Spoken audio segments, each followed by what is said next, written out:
Welcome back to the Business of Aesthetics podcast on maximizing practice growth with next-gen injectables, devices, and team training. I'm your host, Don Adisha, and it's great to have you here. We are extremely fortunate to be joined by such an incredible lineup. We got Dr. Gregory Buford, Tiffany DiGiuseppe, Naren Arulraja, and Sonya Ellis. Each of them brings deep expertise in their area, from clinical innovation and team leadership to marketing and patient care. So first of all, we are going to start off the session with Dr. Gregory Buford. Dr. Buford is a board-certified plastic surgeon based in Colorado with over 25 years in practice. He's recognized internationally for his expertise in minimally invasive rejuvenation and injectables. He's the author of Beauty and the Business and the founder of the Core Aesthetics Training Institute. Dr. Buford represents the powerful intersection of clinical innovation and business acumen. Dr. Buford, fantastic to have you with us. Don, I'm honored to be on here and honored to be on with my guest panelist. I'll see if I can keep up with these people here. So see if I can say something smart. Absolutely. You've seen technology evolve dramatically over the years, both clinically and strategically, right?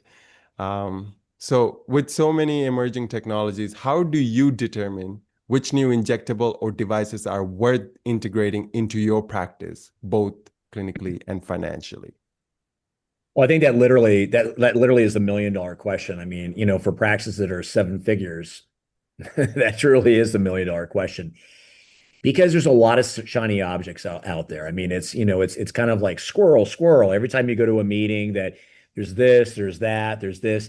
They always say that the most dangerous days are the Mondays after a meeting, because everyone comes back. My staff hate me when I come back from these meetings because I'm all energized, and they're like, Dr. B, okay, what are you going to change this time? So we all come back with these ideas and so forth. We find these lotions, potions, energy-based devices, that we think are going to save the world. The question is, and as you pose it, and I think this is a very, very solid question, is how do you actually choose, what to bring on? And here's a quick and easy answer. Ask around. Now, no offense to the device reps or anything like that, but that's not who I use for my source of information. I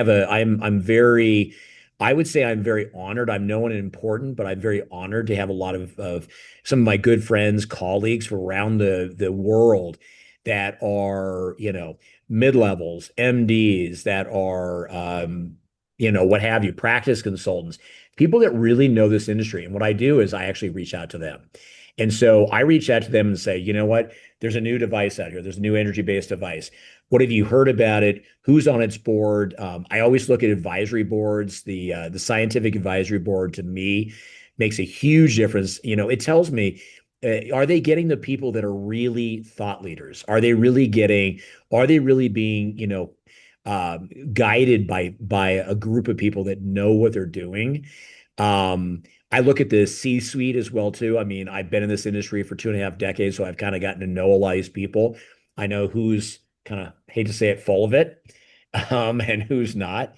And I think, my colleagues here would agree. I mean, there's a lot of shiny objects out there. So, what I would say for those people watching, there's a difference between trending and trends, okay? Trending means that it's trending, towards being something that you can wrap your arms around. Trends come and go. Okay, trends are your pet rocks. Trends are your little what are those little dolls that we've collected earlier on? Not me, I didn't collect the dolls, but the Beanie Babies. So those are the trends. You want to avoid those, because I always say that every office has a device graveyard, and that is a room. If you go down the hall, you open it up, and there's 6 to 10 devices, sitting in there laden with dust. The only thing that I like laden with dust is old bottles of wine in a cellar. That's good dust. Okay, that's really good dust. The dust on the EBDs, though, that's not good dust, because the problem is you're still probably paying a lease on those, And so it looked great at the meeting. There was all this information. Again, there's all this, this hoopla and so forth. You thought that you were going to hop on this trend only to figure out that either one, the device didn't work. I mean, raise your hand if you've ever been through that. I'm sure all of us have. We've been sold a bill of goods that, this thing is going to be so good. And then you went back and it didn't work. Or as bad, there was no demand for it. Okay. These people, you sell something, you think, oh, my patients are all going to ask for it. Crickets. Okay. Crickets. So what I do is before I go to a meeting, I try to figure out the pulse of what's going on. Okay. What's going to be there? Who do I want to see? And then if I'm really thinking about getting a device, and I learned this a couple of years ago, I didn't come up with this idea. This was a colleague of mine that gave this idea to me. But if you're really serious about buying a device, pre-market it. Okay, pre-market it. Sell it before you get it. Don't and market it before you get it. The biggest mistake that clinics make. Think about this. They go to a meeting. It's ground zero. They buy the device, and then they just say, "Oh, now we have this device. We have this $200,000 device, and now the lease payments start next month, but we have no demand in the practice. None of our staff know anything about it, and none of our patients know anything about it." Instead, what you do is you create a backlog. Okay. You create a demand before you even have something. So a couple of weeks before or 6 weeks before, you post on your social media, TikTok, Instagram, Facebook, whatever it is. Hey guys, we're doing this. We're gonna pulse. We're gonna see how much interest there is in this. Whether it's cellulite, skin tightening, what have you. And we say we're getting this device. How many of you are genuinely interested in this? Okay. Show of hands. Show of hands is just basically the hearts, the likes, whatever, the comments. See the buzz. If there is crickets and you don't have any, then why buy the device? Because now you've got crickets, but now you've got a device and you've got these monthly payments. So what I do is I try to put my finger on the pulse before I get the device. I try to pre-sell it before I get the device. And once you do that, there are friends of mine I know that have actually literally almost paid off their device before they even bring it on because they have so much interest build up. But think about this. If you're going to market something, it takes 3 to 6 months, I mean, to really set up a good marketing campaign. So even I would say, I'm going to correct myself, not even 4 weeks before, but longer than that beforehand. And really, really build up that buzz. Because what you don't want to do is have to start fresh. And now you're paying for something. It's kind of like having a nice car, but not having the keys for, 3 to 6 months. You can't drive it. You can't have fun with it. It's basically sitting there doing nothing. And that's the same thing with your device if you don't have it. Being kind of the old fart on the on the podcast, I've seen enough of these that so much stuff is bells and whistles. I mean, it's shiny objects. It's, the emperor has no clothes, so to speak. So really, I mean, really, really vet it out.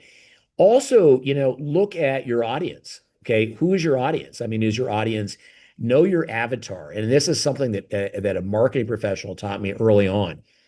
If you don't know who you're selling to, you don't know how to sell to her. And I say to her because a majority, whether, we all talk about getting guys in the marketplace.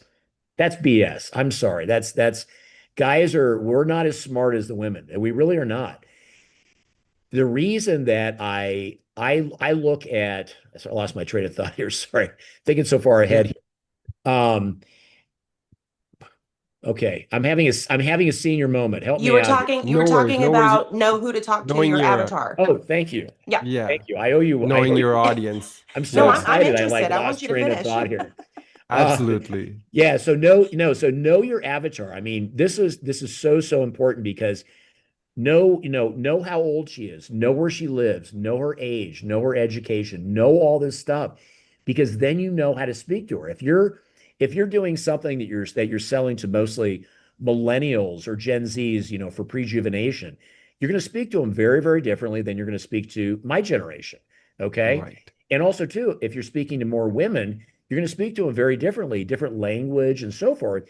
Then you're going to speak to a male audience. It can't be a one size fits all. And that's the biggest mistake people make. They don't know who their avatar is. So know that person, really define and hone that in. Whether you're in Beverly Hills or in Boise, Idaho, it doesn't matter. Know exactly who you're selling to and also know too the type of practice that you want. Because not Mm. every practice, I mean, there are purely injectable practices. There are big, cool sculpting practices. I mean, that's great. Is one better than the other? It really depends. It depends on the type of clients that you want to see. Surgery wise, I really do very little face. I do mostly breast and body because I love working with young moms. Okay. I mean, that's the patient population that I really thrive working with. They're wonderful, wonderful people. And so I don't work with as many 18-year-olds, 25-year-olds. I don't work with a lot of 70-year-olds. Okay. I work with kind of that in-between group. And knowing that group, when I do marketing strategies, when I set up events and all that kind of stuff, I know exactly what I'm serving. Okay. Right. You're having a dinner party. All right. You don't want to serve cheeseburgers to a bunch of vegans, right? It's not going to end very well, right? But that's what everyone does with their events. They go, "Oh, it's going to be a big event." Well, who are you talking? Oh, well, just the cosmetic patients. What the hell does that mean? I mean, there are 80-year-old cosmetic patients, and there's 18-year-old cosmetic patients with very, very different needs. So I think Right. one of the most important things starting out is know all these things in advance. Really, really think about it. The other thing I would say too, and I've become a huge fan of ChatGPT. I absolutely love Mm. ChatGPT. I use it multiple times a day. Okay. I'll probably be dumbed down after a while. I'm probably not gonna be able to think on my own in the next week. But what I do is I look at strategies and I design strategies actually using ChatGPT. And I do that. I say, you know what? Design a campaign based upon XYZ with this age group in this part of the country. And I want to design it in this type of a tone, professional tone or a playful tone or, what have you. And it's crazy. It will actually Yeah. design the whole thing for you. We've done events that ChatGPT has actually completely designed. So these resources, everyone talks about, oh my God, when AI is here, wake up, AI is here. It's been here. It's been sleeping on the couch for 6 months. It's been living with you. So use it as much as you can.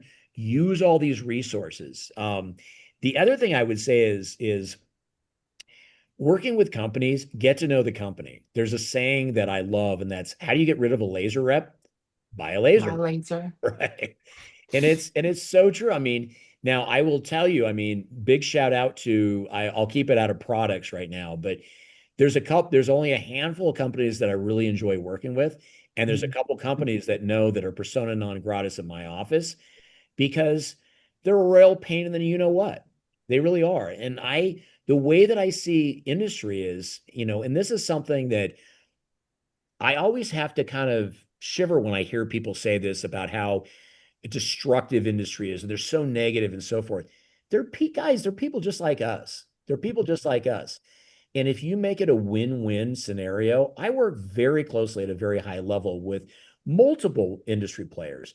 And the way that I do that is I make it a win-win scenario. Okay. Right. That if I'm going to utilize their device, I'm going to help promote. I try to be on their advisory boards. And I do that not because I need something more on my CV, but so I can actually help build that device, help with protocols, help give feedback, all that kind of stuff. But on the other end, if I have any issues with training or anything like that, I know who to call. And they're going to say, well, you know what? Buford was there, and you know what? He's been a good partner for us. Let's get a trainer out. Let's make sure that they know advanced protocols. Let's make sure that they're in the loop and so forth. Look at all your industry players as teammates, okay? As teammates, not the adversaries, because what you see is what it will become. If you see industry as adversarial, it will be adversarial. So pick your partners wisely, and I don't know. That was a long-winded answer to that Yes. that question. But absolutely, Dr. Buford, that was, I mean, superb answer. I did not want to stop you at all, because you were answering right off the bat everything that was said here, ask around first of all, about when you're determining which injectables or devices that are worth integrating into your space, ask around, reach out to people who have already experienced with it, your colleagues, and then, figure out the difference between trends and trending, pre-market the device, build a buzz before you get it through the door, and of course, know your audience as well as know yourself, right? And what you like to practice. Of course, designing campaigns and these are pretty high level, making a win-win scenario with the companies that produces the device. I mean, wonderful. Thank you very much, Doc, for that wonderfully comprehensive answer, really. So for our next segment, we have Tiffany DiGiuseppe.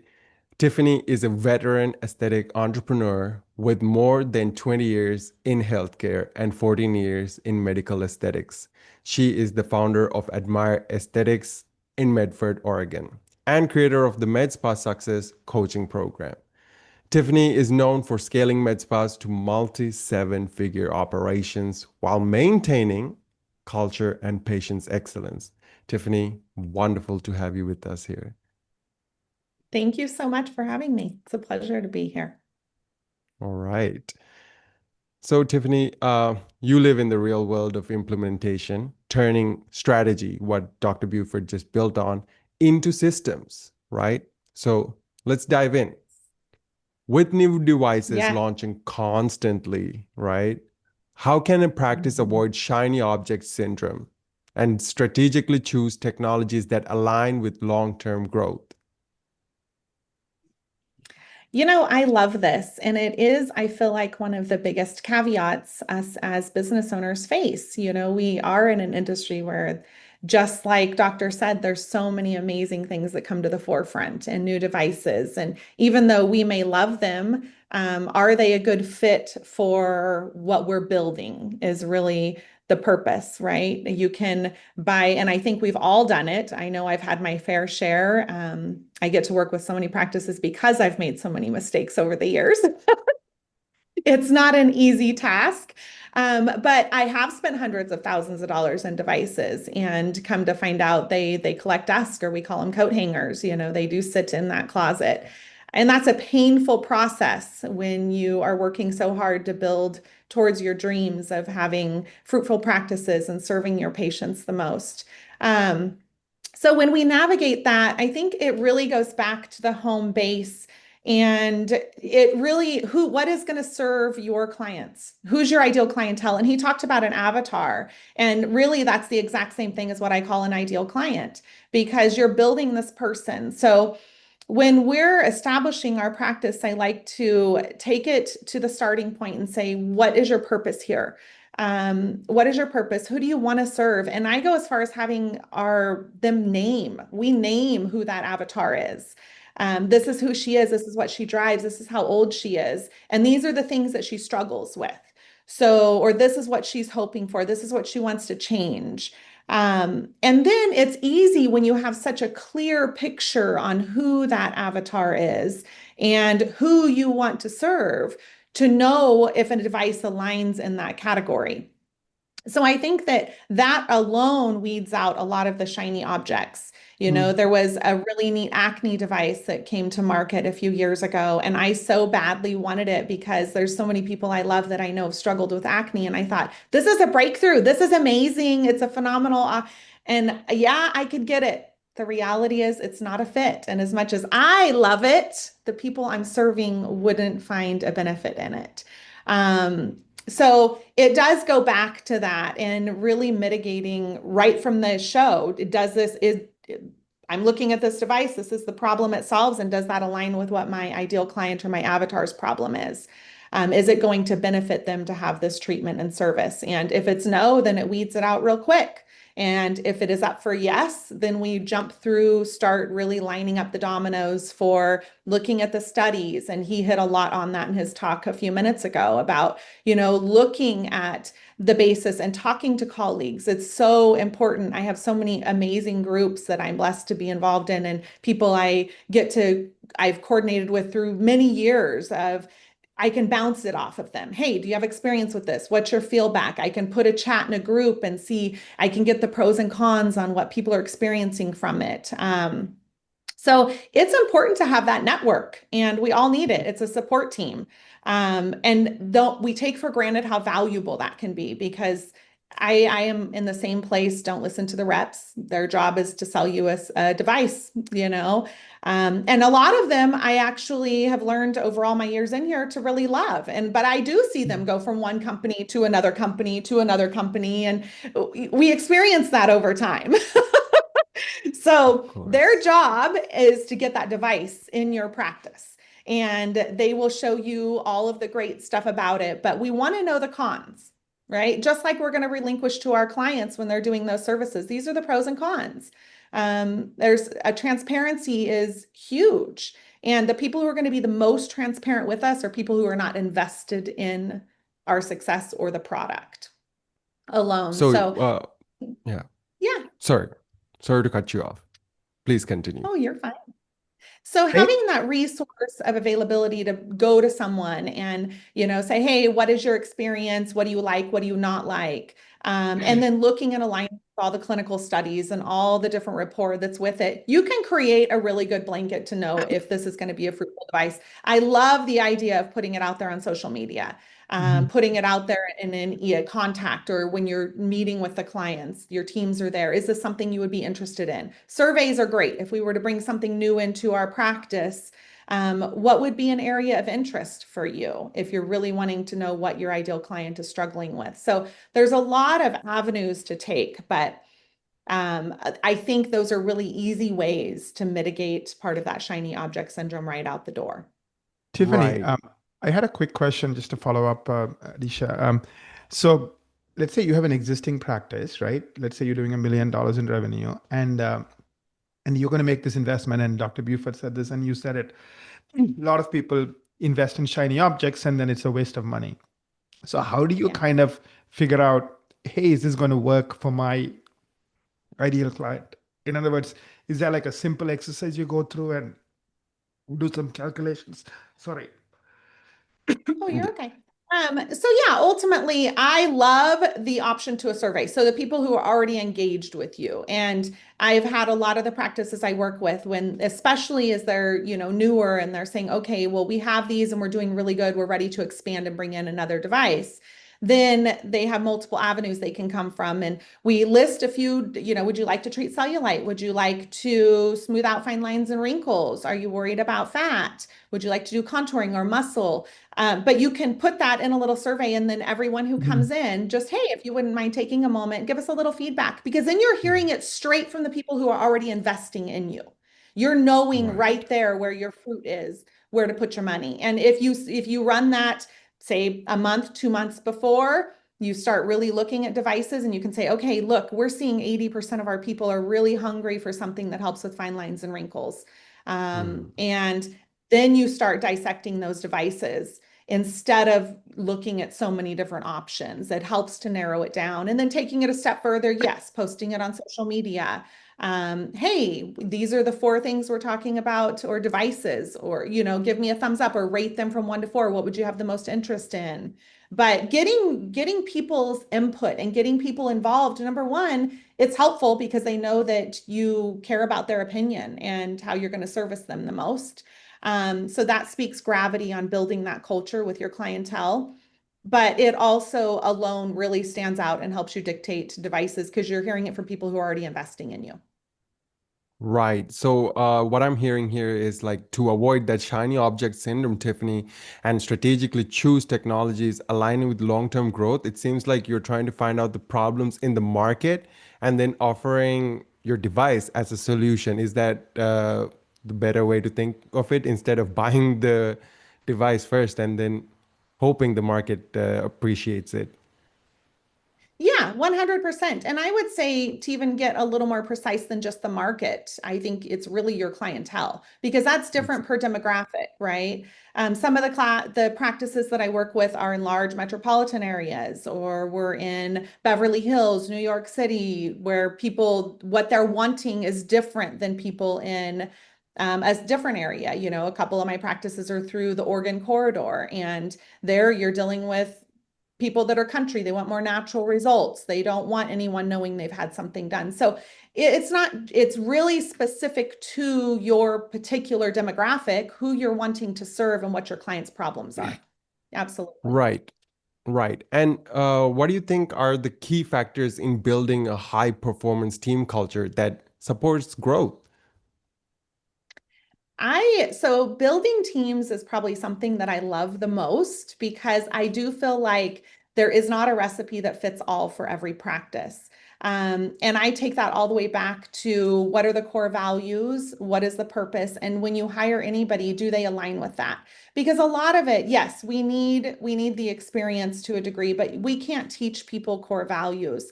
And if our team is all out of misalignment, in that regard, then it's really hard to bring anybody into the same goals or set these, where we're going to focus on achieving these together. And where my vision for my practices go, I need to know that who I'm bringing in to help me achieve that aligns with the same core instincts and values. So one of my hiring processes is right off the bat, and I've done this for years, I'll ask candidates, what do you know what our mission is? Do you know what our purpose is? Do you know what we're out for? And if they haven't done any time to look into it, honestly, it just kind of weeds it out because I'm looking for people for long term. We put a lot of money into training. We put a lot of time into our teams, and it's an investment from every direction. So it's imperative that if we're wanting to do that and we're putting it out, that we're hiring people that align with those same goals as much as possible. My teams, many of my employees have been with me for several years. A few of them have moved states to work with other practices of mine. It's an amazing opportunity, and I build relationships. But I also am very slow to hire. So when I'm hiring, I do put that work in up front into the culture because it's huge. Like I said, you can retrain, a bad habit in a certain area of practice. And I agree, they all still need to have a good clinical knowledge. You're in a field of that, so that doesn't get undermined in any regard. But I think that something that isn't looked at enough is the core center of that person that's going to be adding to you. We're trusting them with the dynamic of our practice. We're trusting that they're going to be hired and they're a piece of that puzzle that's going to take our business where we want it to go. So getting that culture is alignment. And when I'm interviewing people, if they don't know my core values, that's really the end of the interview. Mission and core values, have you looked at us? Do you know about our business? Or are you just looking for a paycheck and somewhere to go to work, clock in and clock out? Because that's not the mindset that aligns with me. So, it's a really easy conversation. Either they know it and that's great, and we can continue on and let's learn about each other, and then doing a lot of background work into that culture. But I think once you have your team hired, there's also an investment that goes into that. I close my practices for a week every single year, and I take my girls on a vacation. And it's so important to keep that connection there. When you keep people, and honestly, like a lot of people in aesthetics were women, and it's tough working for a group of women all the time. We're all going through different things and it just creates, so you need to have reconnective periods. Every year I do a couple of different events with my teams where they bring their spouses and their children so that it's a family network. And then there's a week a year where I just take my teams and we go away for a week and we do an all-inclusive vacation together somewhere. And it's fun, it's laughter, it's reconnecting, it's watering what it is that I want my grass to grow, right? So it's pouring into that. And it's an expense that just gets put in. It's part of what I consider in my wages. And also making sure, it was interesting because I've been on a few different employment boards, and years ago, we did a study, and what people looked for in employment and what made them happy was their pay, right? They were all looking for how much we can make. Well, that's really taken a shift over the last decade, and people now are wanting flexibility. Moms, they want to be able to be with their children. They want the flexibility of sports and school schedules. And I think building our practices to where we're also allowing that, right? We're caring about them. We're caring about the teams that we're creating. And we steer towards, instead of individual bonuses within, sales structures, or however, we all do that a little bit differently, but there's something really powerful about coming away from those independent bonuses and creating group bonuses. You're, again, harvesting that culture. So Building that healthy culture doesn't come from one area if you want the growth. You're going to be pulling it in from multiple angles, and it's taking care of your staff. It's loving them, respecting them as people. It's having very solid and clear boundaries for your business and where you want to take it, and making sure that when you're bringing people in, they align with that. And then also really having a clear path in business so that your team understands where they're going. It's really hard for anybody to be invested in a business if they don't know what your mission is, if they don't know what your goal is in the next 10 years. What are they working towards? People want to belong. They want to be a part of something. And when we create a business that allows that, the growth is insane that comes through it. The investment you get from people goes beyond just the paycheck. They're a part of it. You've made them, they're a piece of the puzzle, and they know that they're needed. Wow, that's very powerful, Tiffany. I mean, you mentioned a couple of key factors here. Aligning core values, number one, it's a must. Otherwise, right off the bat, things are going to go south. And then, of course, building a connection, reconnecting with the team on a more out of work basis, perhaps, yeah. And then, of course, allowing that flexibility seems to be the way to go. And perhaps thinking about those performance incentives as a group bonus, just to allow for that culture to foster within the group itself, right? And then, of course, having that clear path in business, of course, steering the ship in the right direction, and that'll get everyone's buy-in right. So we have here the founder of Business of Aesthetics himself, as well as the CEO of Eco Marketing, Naren Arulraja, global leader in healthcare and aesthetic marketing. A Cialdini certified professional, Naren helps practices ethically influence patient decision making through trust and visibility. With over 18 years in digital marketing, helping healthcare professionals all over North America, he's helped hundreds of clinics grow from stable to thriving. It's wonderful to have you here, Naren. Thank you, Adisha. Really appreciate it. I'm so glad we're able to talk about a really important topic. And the topic is maximizing practice growth with next-gen injectables, devices, and team training. But I'm going to focus on AI specifically.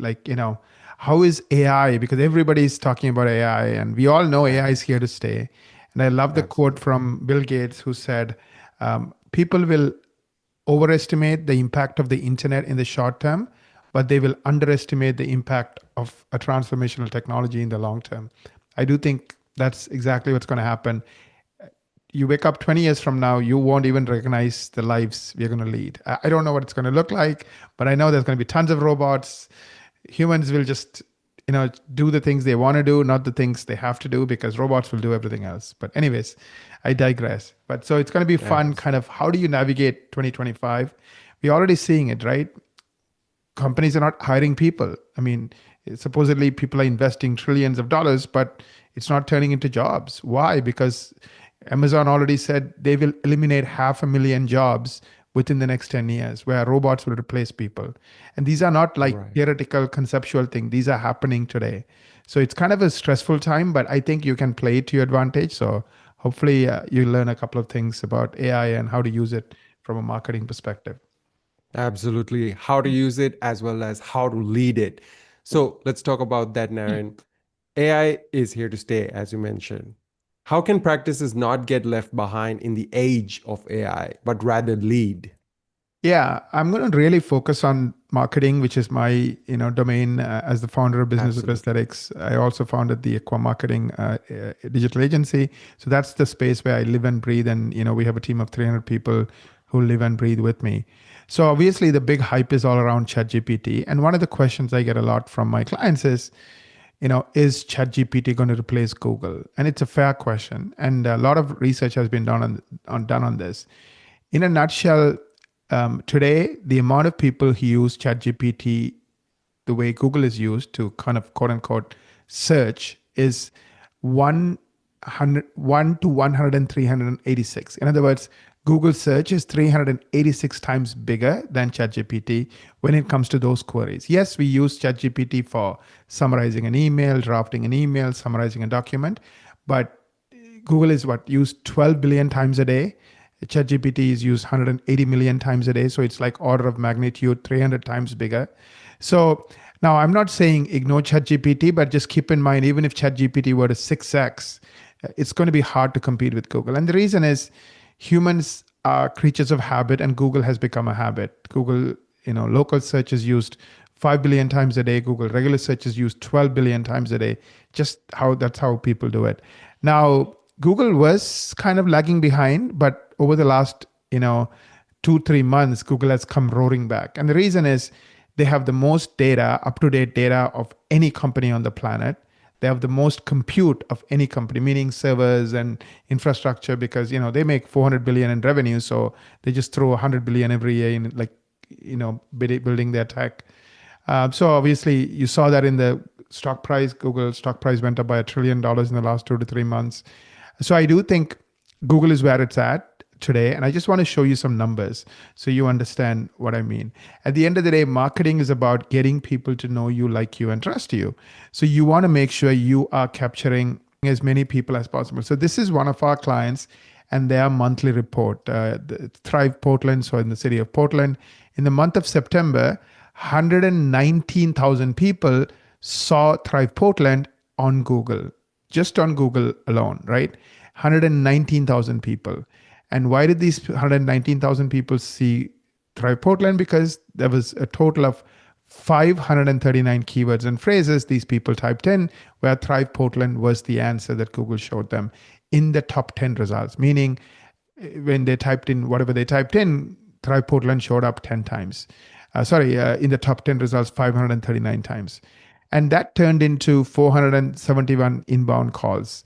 So typically 20% of new clients. So you're looking at 100 plus new clients at least who call the office from this 119,000 people. So I do think that's where you want to lean in.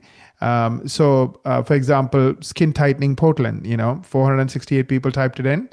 Without spending 1 cent on ads, they're showing up at the very top of Google. Average rank 3.18. Body sculpting Portland, 431, 7.95. RF skin tightening Portland, 372 people. This is all in a single month.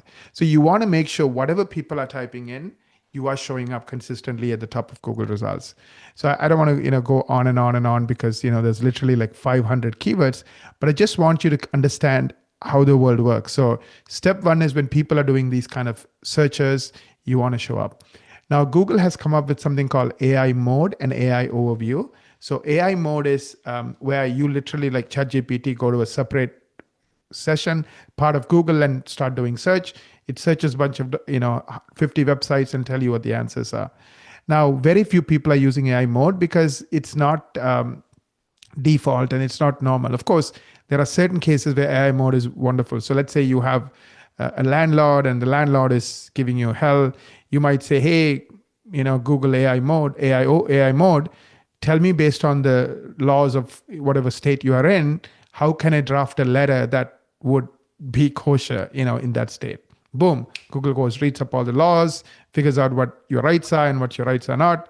You might even upload Google your contract, and based on that, it'll come back with a letter. Now, instead of hiring a lawyer and paying all this money and waiting 2 weeks to get this, you can get it done in a few minutes.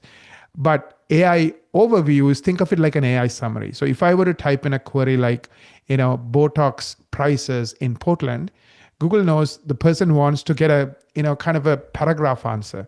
So Google will read up all the websites that talk about prices for Botox in Portland, and it'll summarize, prices in Botox for Botox can range from this to this, and then it'll show as sources those websites that talk about prices.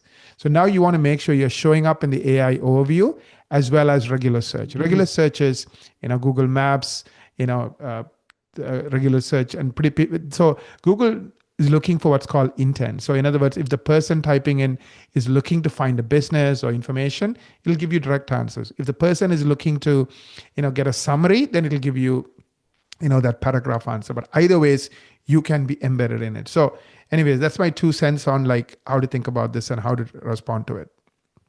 Okay. And a follow-up question, Naren. What are the keys to the success in the age of AI? How can we understand that since it's so new to a lot of us? Yeah, now part of AI is you are now generating content using AI, right? You can ask ChatGPT or Google to write a paper, write an email. So a lot of the content that's getting published on the internet is not human generated anymore. It's AI generated. And Google doesn't want that. Why? Because you are in healthcare. If this hallucinating AI says something and it's wrong, and Google's, shows that result and somebody gets sick, you're going to blame Google saying, why did you send me to this, incorrect page with incorrect information? So Google prefers human content. So there's something called EEAT. This is like your credentials as a provider. So if you have a particular degree, particular qualifications, make sure it's set up the right way and Google can read it. So every page has to have your bio set up the right way. So this is becoming hugely important. And unfortunately or fortunately, universities are starting to pop up again because Google knows somebody who goes to a quote unquote university and gets a degree must know what they're talking about. Otherwise, they won't get that degree. So those kind of name brand universities and so forth tend to, help you. So definitely highlight your, bio in a certain way. So that's one tip. Very, very, very important. Even though we live in the world of AI, Google is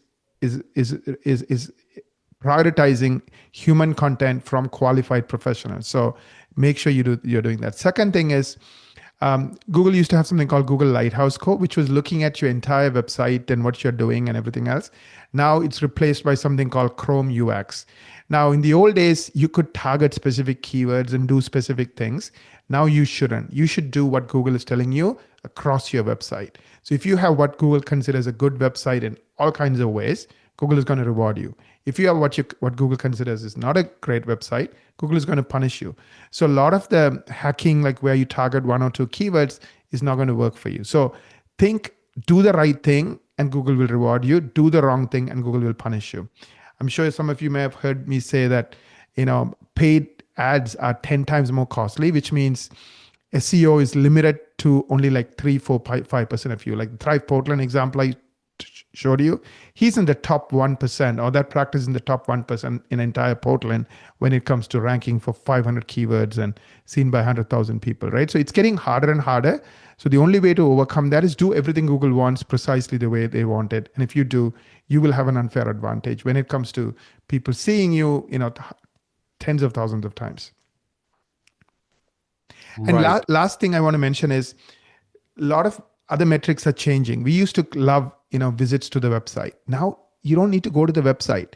Already you can get the phone number from Google Maps. You can get directions from Google Maps. Same way, you can get the phone number and information about your practice from AI Overview. So you don't need to go to the website. So don't panic if you see your website traffic drop. Focus on the ROI metrics. So have a call tracking number, have a landing page, and track those. At the end of the day, you don't care if they call the phone number on Google Maps or if they call, get you through AI Overview. What you care is how many people are coming from this, organic marketing funnel. So if you have a unique tracking number, you know exactly how many calls you got. Like I showed you the report, he's getting 487 calls in a single month. That's what you want. So don't worry about a lot of these other metrics which are changing. Focus on the ROI metrics. That's my key point. That way you know if your ROI is getting better over time or not. Right.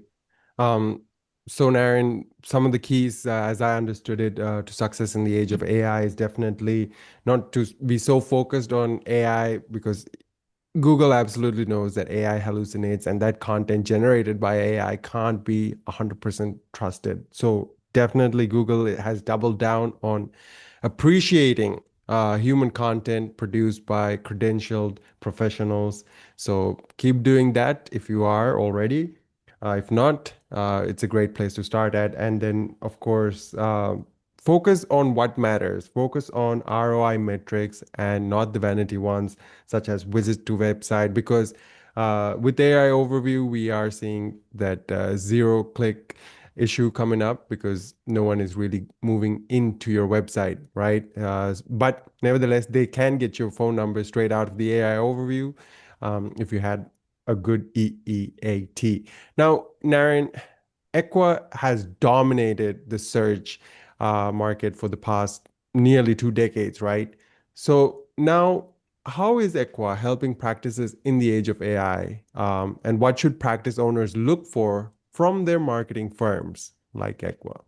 Yeah, I mean, I love the word crush your competition. That used to be our tagline, and some people got offended by it. So we got rid of it. But that's what we try to do. We try to help that one or two clients we have in that area really dominate, meaning not one or two keywords, but 100 plus keywords, in the tops, and just really dominate. Now, in the world of AI, we have fundamentally changed everything. So we have been spending the last 6 months like revamping everything. The world is changed for good. AI is here to stay, and it's very, very, very clear that both Google and other platforms are going this way. So we are not only focusing on Google, we are focusing on ChatGPT, we are focusing on Perplexity.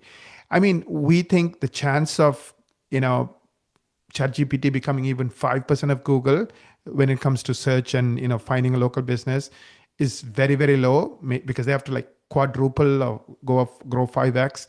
Already OpenAI is complaining to the European Commission saying, Google has such a dominance that it's hard to compete with these guys. But anyways, of course, Trump doesn't care, but Europeans obviously listen to anybody who complains about competition. So I guess they're going to, Europe and trying to complain. But I don't think Europe will do anything, because I don't think the US administration will, let them, like put down a company because of the competition. Anyways, I'm getting into politics and business and whatnot. But in a high level, our focus is to make sure our clients are dominating ChatGPT, OpenAI, and Google. And we have published a 5-part document to all of our clients explaining what we are doing. In a nutshell, we are focusing on the entire website and focusing on the things that Google really cares about. So CRUX is really, really important. So we literally track all the things that Google is telling us we are not doing as well as we could be, and then just start doing it. We track, how many keywords are ranking on AI overview, how many keywords are ranking on regular search, how many keywords are ranking on ChatGPT, how many keywords are ranking on Perplexity, and we report on all of these, like some on monthly and some on a quarterly basis, and we have 14 teams working on it. So AI is changing everything, and you just have to lean into it. You can't just hope and pray. And I do think the other thing we are noticing is social media is becoming less popular. I actually went to a venture capital conversation today, and one of the venture capitalists, he started a company that was sold for $1 billion. Very smart guy. He's now running his venture capital firm. He's saying that he's noticing the amount of time people spend on social media, especially young people, because they are the leading indicators, is dropping a lot. And the reason is, they're just the same old, too many ads, just ad after ad after ad, right? Videos, every 3 videos, there's ads. So it's not really helping people, and it's just a way to make money. So, what we are noticing is the impact that social media is having when it comes to at least aesthetics is not growing, because a lot of times you're watching an ad of something unrelated, and they are showing you a random ad to a med spa or a local practice, and I'm not interested in that. I'm consumed by whatever I'm into, whether it's cooking videos or whether it's hunting videos, whatever it is. I'm just engrossed by it, and this ad shows up in the middle. So I think I do think, just looking at the crystal ball, make sure you are ranking on all these search engines, including Google, but and you're doing all the things correctly. And one way to know is look at your ROI metrics. If your ROI metrics are dropping, like, you need to know how many calls are coming in from your organic marketing. And is that number 400, 500, 100, 150, and you want to make sure that number is growing over time. If it's not growing over time or it's dropping, then you have problems. And usually you will see that pretty quickly, in today's world, because things move very fast. So, just to recap over there, since you mentioned Equa also looks at these growing ROIs, right? And they are absolutely actively impacting this and are communicating it back to the client, as well as there is a shift from social media usage as well. So, dominating AI-based search. So, as you mentioned, ChatGPT, Perplexity, and of course, the big one, Google Gemini, which is the Google's AI version, always takes precedent in this new age of search. driven by AI, right? Naren, we are almost approaching the end time over here, but I want to quickly get about the metrics and analytics, those things that Equa track to show real marketing impact and guide decision making. You mentioned the ROIs. Can we talk a little bit about that? Absolutely. That's a great question. So, like I said, do not get caught up on visitors and other kind of metrics because they are becoming less and less meaningful as we move into the world of AI. What is never going to change is ROI metrics. So, what are the ROI metrics? How many people are calling your office? How many people are using your appointment booking form and contacting you? How many of them are new patient calls? So really find out what your ROI is and use different tracking numbers. If you're doing ads, put a separate tracking number for ads. If you're doing organic marketing, put a separate tracking number for that. So really look at your ROI metrics. A number of keywords ranking on page one, I think is still a good metric because if you are ranking for more than 100 or more keywords, you are in the top 5% of Google.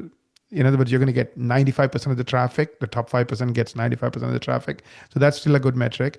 We're also noticing some people who are in page 2, meaning positions 11 to 20, are also showing on AI overview. So definitely you don't want to ignore the keywords you're ranking for on page 2 because it's starting to show up on AI overview.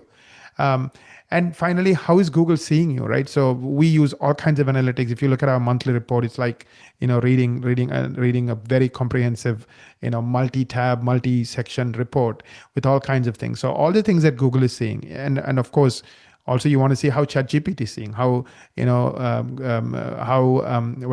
Perplexity is seeing you. So we look at all of that and we report on it. So make sure you see yourself from the search engine's point of view and AI engine's point of view, and you look at a number of patients, number of appointments.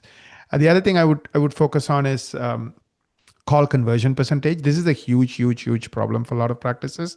You might have a wonderful marketing machine and you might be in that top 3% when it comes to Google and how people are finding you.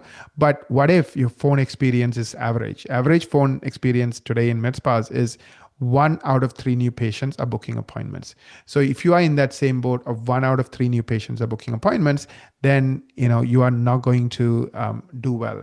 So change that, right? So one of the things we also do for all of our clients at no extra cost is call conversion. So we'll track every single phone call coming in. We'll tell you how many are missed calls, right? That's also a problem practices have because they don't answer the phone for whatever reason. Maybe they're getting too many calls at certain times or their lines are not set up correctly. So make sure your missed call percentage is down and your call conversion percentage. So we'll tell you on a quarterly basis what percentage of your new patients are booking and not booking.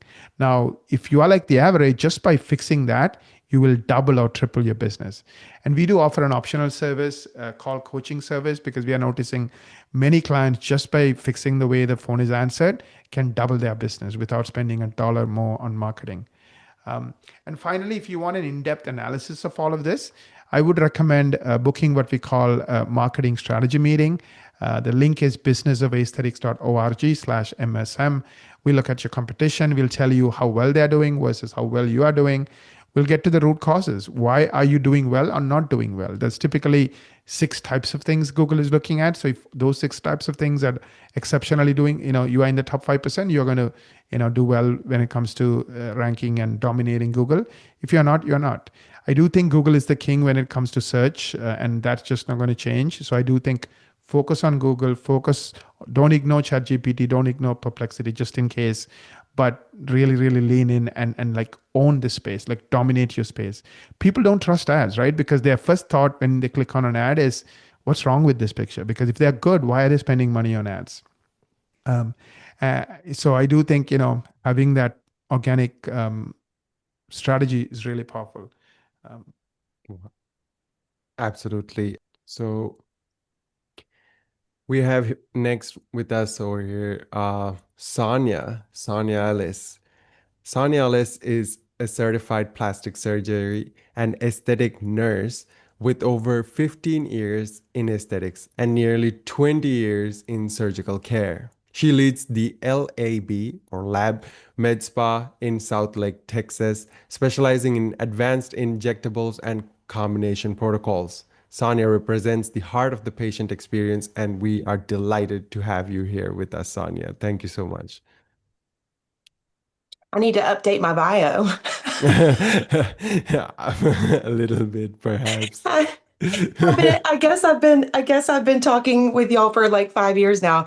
It's now 20 years and almost 30 years.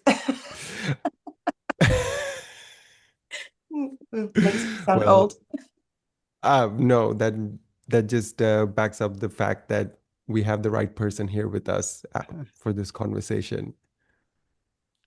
So, Sonya, you're on the front lines, and as you mentioned, have been for some time as well. So, translating new technology into meaningful results. Let's look at that. In what do you think is going to drive practice growth in your office for the next 5 years? We're diving right into it. Okay.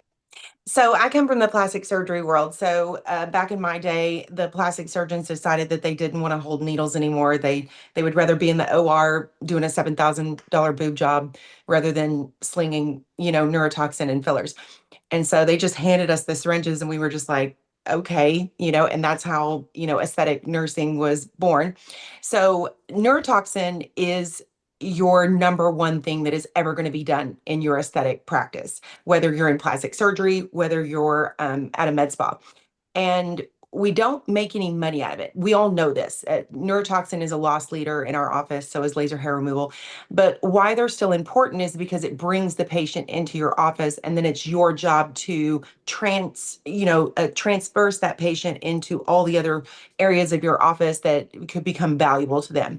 But one rule I have in my office is sell authentically. I don't want us to just be selling to sell. If the patient needs it, I'm never going to be mad if you sold the patient anything. But if I find you selling the patient something inauthentically, I'm going to be very upset. If you sell authentically, the money comes and you don't have to worry about, sleeping at night. Okay. So there's just my tip for that. So it's just these two areas are a really good way just for the patient to dip their toe into medical aesthetics. And then filler used to be our number two, and it still is. It still hits number two. I just went through coming onto this podcast tonight. I went through my industry reports really quickly just to make sure that I still had everything correct in my head. And filler is still number two in medical aesthetics, but it is down 15 to 20%. I don't know if anybody else has felt this across the board. I know that we felt it in our practice, but I need y'all to know we're in a recession and this happens. I've been doing this for 30 years, you guys. I've seen it all, and this too shall pass.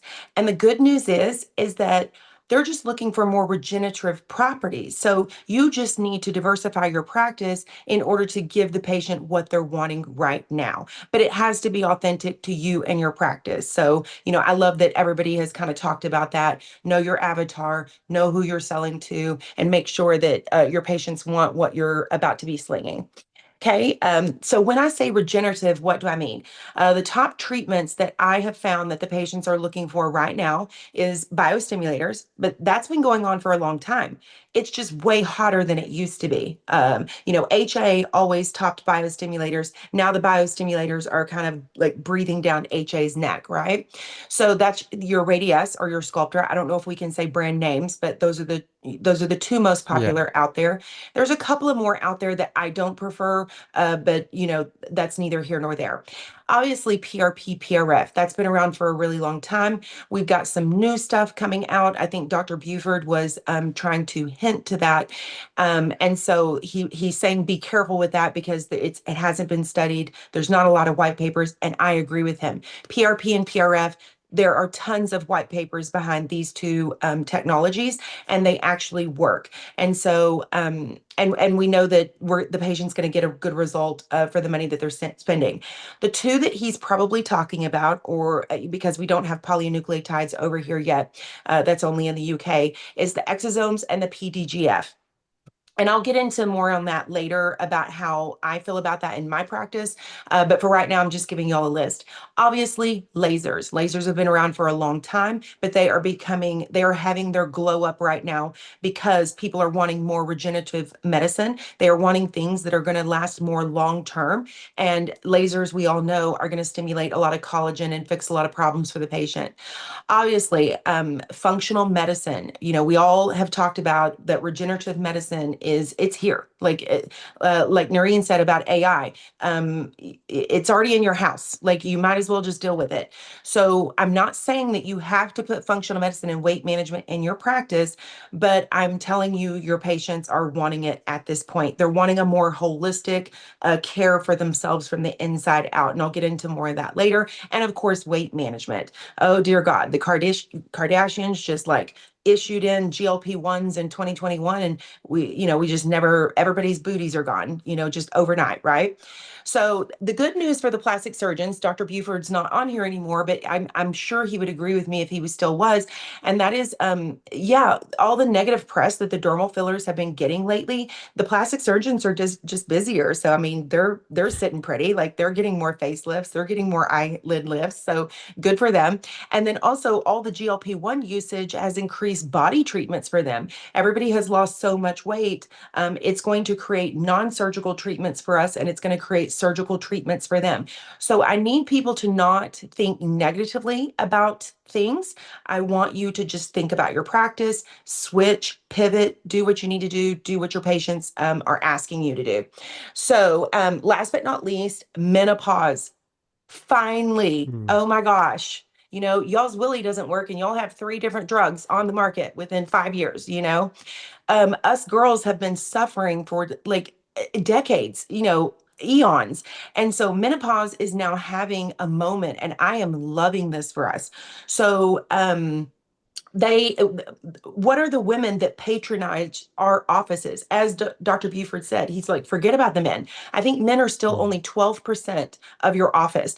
And I'm not saying don't market to men. Of course you do, but you should market to men through your avatar. The person that's going to have the most money to spend in your office is me, the 50-year-old woman who is either got grandchildren or she's waiting on them. I'm waiting on them. You already have them. I'm so upset. Mine's only 25 though. So I gotta wait for just a little bit. But like I'm her. Like I've got the money to spend. Like everything is sagging, everything is bagging. I need help. I've got the money, I've got the time. I just need you to talk to me and reach out to me, and I need to trust you so I can give you my money and come into your practice. So menopause, like everybody needs to think about that as well, because usually that is our avatar, is that woman in that age range. Uh, Wonderful. I mean, Sonia, really appreciate like your hype and enthusiasm, and more than that, the information that you just distilled over here. Of course, you were talking about selling authentically, as well as in the upcoming, we are looking at a lot more of a long-term perspective coming out of the demographics, right? They want to think long-term, as well as looking more towards that functional medicine side of things.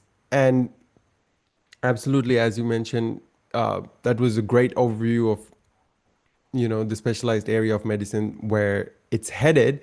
Now, let's dive a little bit deeper into those procedures, right? What regenerative procedures do you offer in your practice, and why? Just so we can have an understanding, a practical understanding of your thought process, as well as what the market is really appreciating right now. Yeah. So we learned during the COVID shutdown that we were no longer essential if you weren't offering functional medicine. And functional medicine really wasn't a part of med spas pre-COVID. I mean, everybody think about this for just a minute. They were 2 totally separate, or they were in my world. I don't know how everybody else feels about that. But we had to sit there and watch the low T center across the street from us just keep bumping along. And so I was like, okay, we need to diversify the practice. And why would I believed in functional medicine? I was just sending my patients to another provider in order to obtain that, because I do feel like it is a serious part of your practice. I am not saying that you should just run out and just start functional medicine in your practice. You really have to have a certified technician that is going to be doing this in your practice.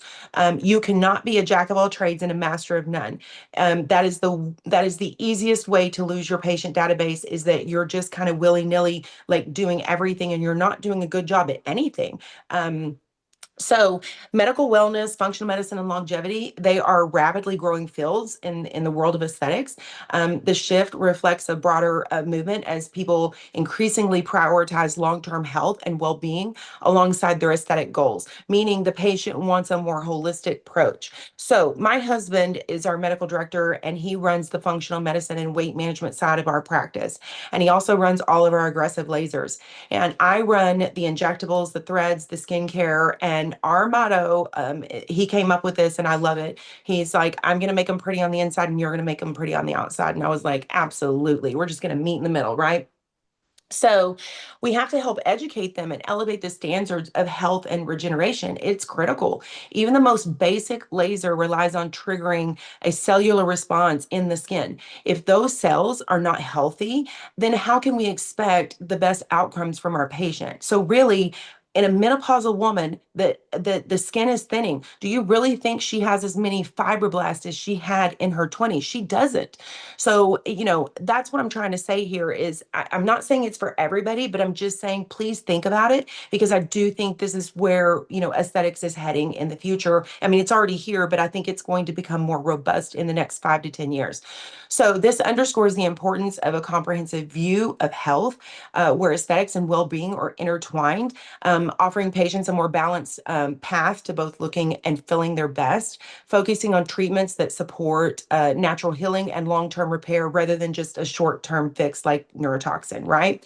I always tell my girls, neurotoxin is your fickle friend. She's not here for a long time. She's here for a good time, right?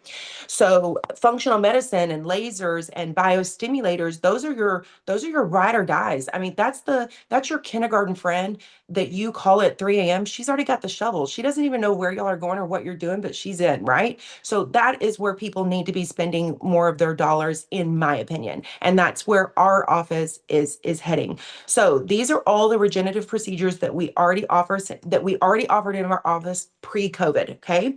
That was biostimulators. I've been using them for a lot of years. Radius more than Sculptra. Sculptra is having a hard time right now just because of the GLP-1s. It relies on it.